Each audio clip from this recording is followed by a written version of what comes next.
What's up guys, for today's video may bago dito sa Mitsubishi Gateway Sukat. And guys, finally yung pinakaantay natin, ang dami kong inquiry na natatanggap kung may ban ba ang Mitsubishi. And guys, dininig na yung panalangin natin dahil dumating na ang 2026 Mitsubishi Versa van. Yan, Versa van natin guys is 15-seater capacity. Ang engine niya is 2.5 liter turbocharge. Yan, naka-turbocharge yan guys. Yun, 15-seater, napakaangas. Guys, baka sakali kayo yung kauna-unahang magkaroon nitong 15-seater natin na Versa van. SRP nito guys is 1,649,000. Pero guys, naka-promo kami for 88 all-in down payment. Yan, 88 all-in down payment guys. Walang hidden charges yan. Then wala kaming out-of-town charge. Napakaganda.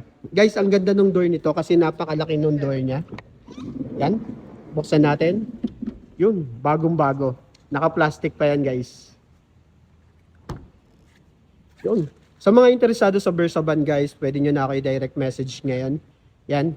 Nag-accept na kami ng applications for Versa van and down payment guys. Nasabi ko na diba, 88,000 all-in down payment lang for Versa van. Yun. Guys, fuel capacity for Versa van is 65 liter. Yun. Sa mga interesado guys, pwede nyo ako i-direct message ngayon para ma-release na natin. Malay nyo guys, kayo yung kauna-una na magkaroon ng Versa van. And kayo yung kauna-una na ma-releasean ko ng Mitsubishi Versa van. Yun no. Hanggang sa muli guys, antayin ko yung mga message nyo sa mga interesado para sa van ng Versa.